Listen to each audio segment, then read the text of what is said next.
एका शाहिराचा पोवाडा दुसऱ्या शाहिराने गावा असं म्हणतात आणि त्याचप्रमाणे एका संवेदनशील अभिनेत्रीनी लिहिलेल्या तिच्या पुस्तकाचा अनुवाद मृणालसारख्या संवेदनशील अभिनेत्रीनीच करावा हा इतका सुंदर योग आहे. त्या योगात आणखीन एक भर तितकीच सुंदर आहे की या पुस्तकाविषयी बोलायला मी इथे निमंत्रित करते ते किरण यज्ञोपवीत यांना. किरणच्या लेखनाविषयी, त्याच्या पडद्यावरच्या वावराविषयी आणि त्याच्या एकूण नाटक आणि या क्षेत्राचं त्याची जी जाण आणि भान आहे ही अनेक कलाकृतींना त्यांनी सिद्ध केलेली आहे. आज पुस्तकाविषयी जाणूया किरणकडनं. खरं आजचा कार्यक्रम सगळ्या अर्थानं वैशिष्ट्यपूर्ण असा आहे, कारण या पुस्तकाच्या निमित्तानं आपण सगळे एकत्र आलो. ते वैशिष्ट्यपूर्ण असं आहे की एका विश्वप्रसिद्ध अभिनेत्रीचं हे आत्मकथन आहे आणि एका वेगळ्या दूर देशीच्या, दूर राहणाऱ्या संस्कृतीच्या, जगण्यानं तिच्यापासून शेकडो योजनं लांब असलेल्या दुसऱ्या एका अभिनेत्रीला त्यातला आशय, त्यातला स्त्रीबंध, त्यातला स्वर आकर्षित करतो आणि त्याच्यासाठी ती आपल्या मातृभाषेमध्ये त्याला रूपांतरित करते. आणि हे रूपांतर प्रकाशित करण्यासाठी 3 पिढ्यांच्या 4 अभिनेत्री इथे एकत्र येतात. हे सगळंच वैशिष्ट्यपूर्ण आहे. रोहिणीताई, मुक्ता, कादंबरी, पर्ण या 3 पिढ्यांच्या आपल्या अभिनयांनी रंगमंचावर, मालिकांमध्ये, चित्रपटांमध्ये स्वतंत्र मुद्रा उमटवलेली आहे.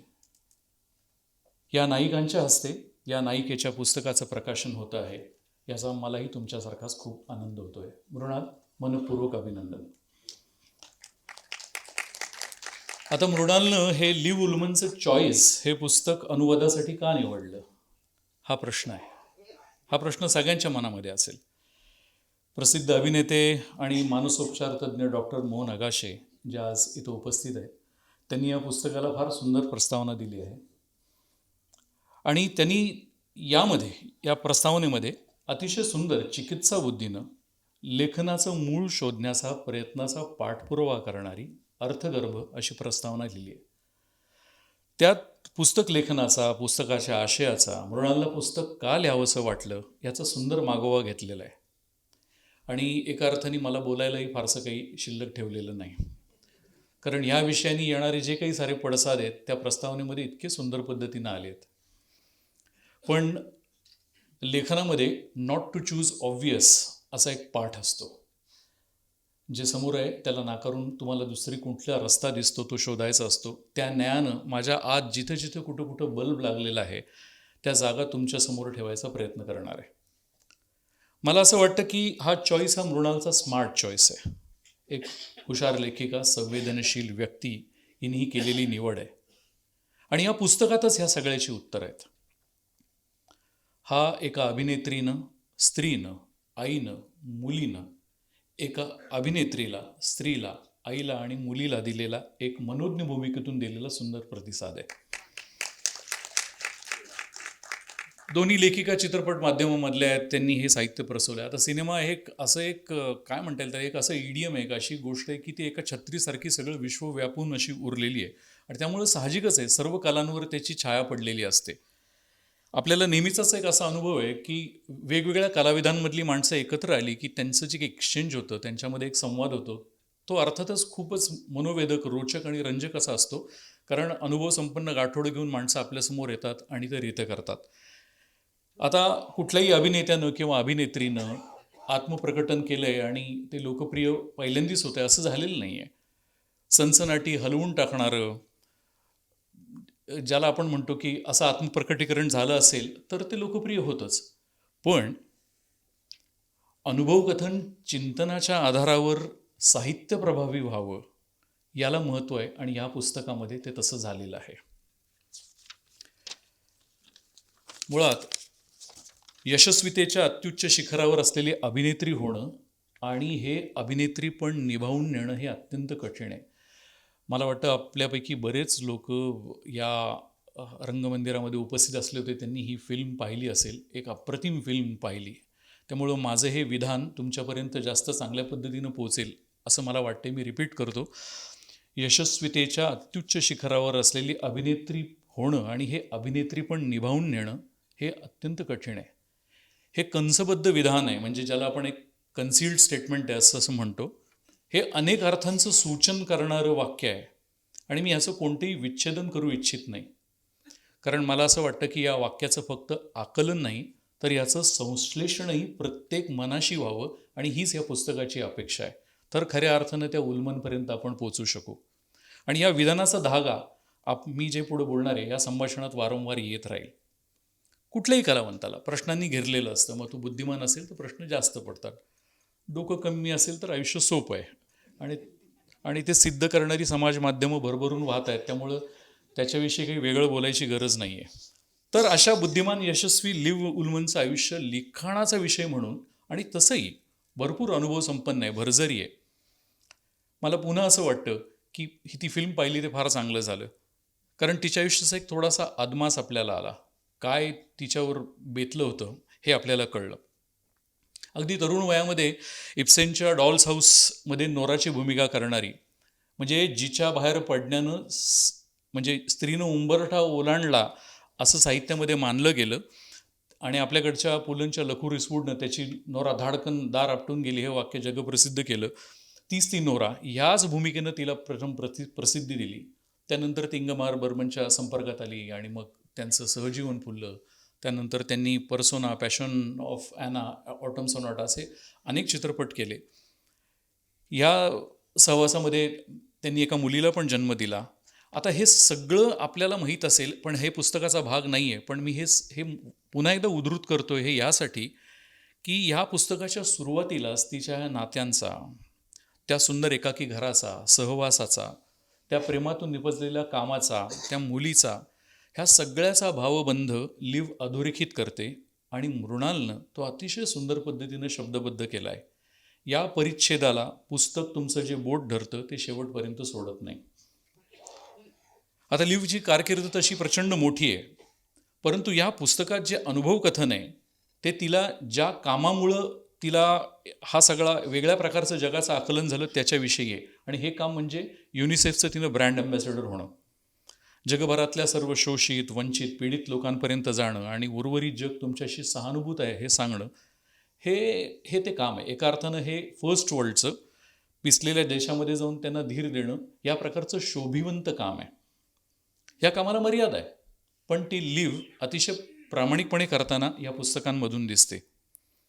आणि मला असं वाटतं की कदाचित युनिसेफची जर ती ब्रँड अँबॅसेडर झाली नसती तर ज्या प्रकर्षानं तिला ह्या जगातल्या विषमतेचे, दैन्याचे, दुःखाचे, अर्थाचे, अनर्थाचे अनुभव आले, ते कदाचित आले नसते. आणि ते आले नसते तर कदाचित तिने चॉईसेस हे पुस्तक लिहिलं नसतं. आणि जर त्या पुस्तकामध्ये ह्या पद्धतीचे अनुभव नसते तर मृणालसारख्या सूज्ञ लेखिकेनं कदाचित या पुस्तकाला हात घातलाही नसता असं मला वाटतं.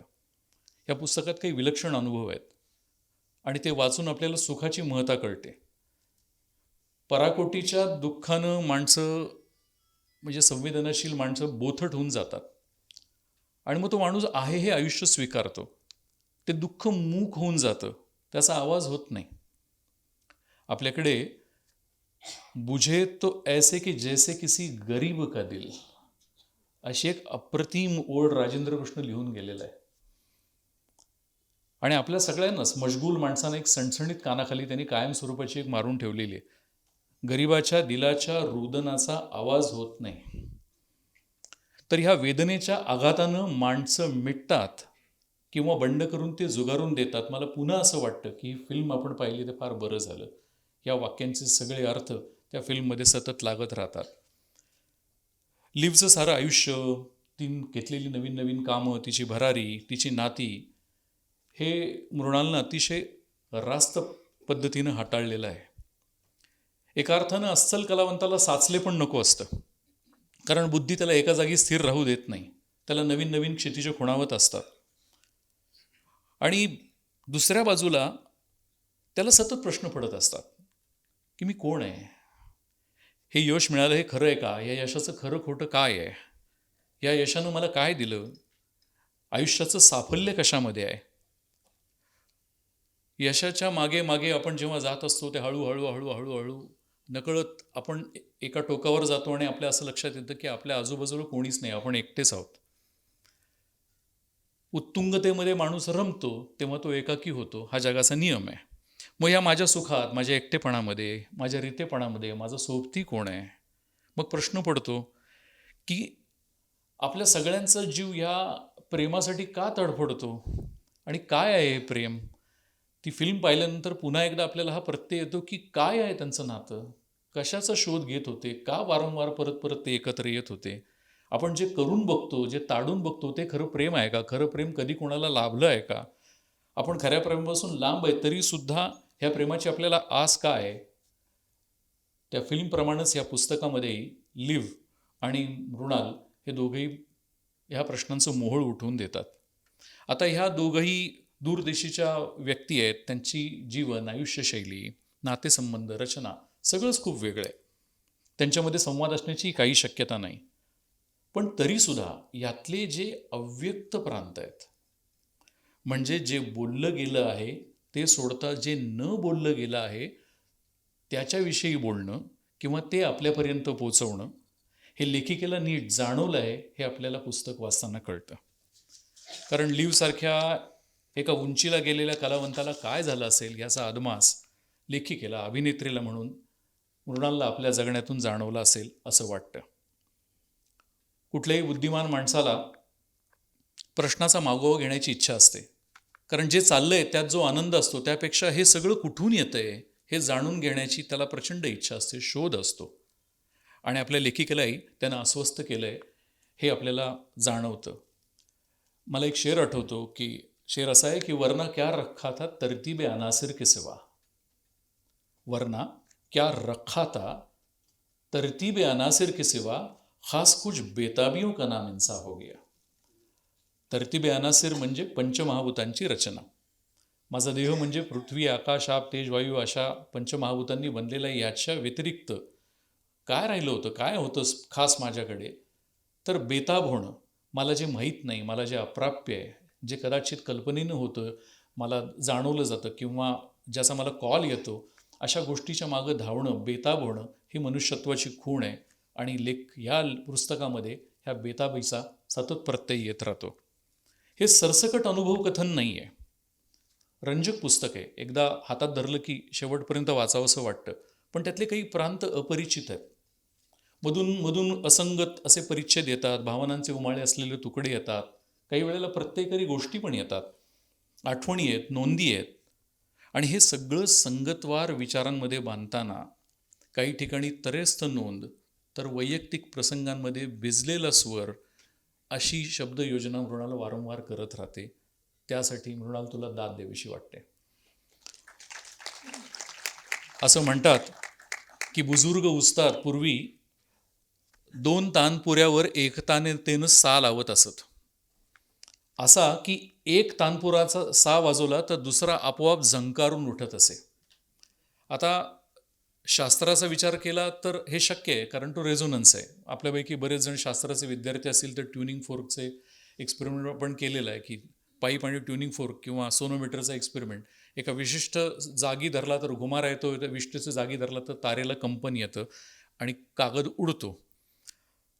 तर इथेही असंच झालेलं आहे असं मला वाटतं की इथेही लिव्हच्या फ्रिक्वेन्सीला मृणालच्या संवेदनेने नेमका प्रतिसाद दिलेला आहे. दोन्हीकडे उत्तम सा लागलेला आहे आणि कागद उडालेला आहे हे तुम्ही खात्रीनं सांगू शकता.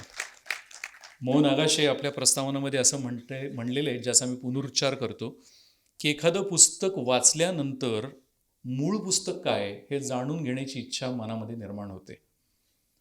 असं वाटलं की या पुस्तकानं मनावर जी प्रतिमा निर्माण केली आहे ती कायम राहावी.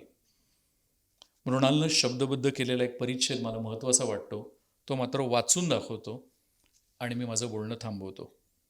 सहानुभूती, करुणा आणि कणव म्हणजे नेमकं काय हे मला आत्ता कुठं समजायला लागलंय. हे सारं मला लहान मुलांमध्ये आणि वृद्ध माणसांमध्ये सतत दिसत असतं. नात्यांमध्ये आणि एकांतात त्याचा खरा अर्थ मला कळतो. मी माझ्यातही करुणेचा अंश शोधायचा प्रयत्न करत राहते.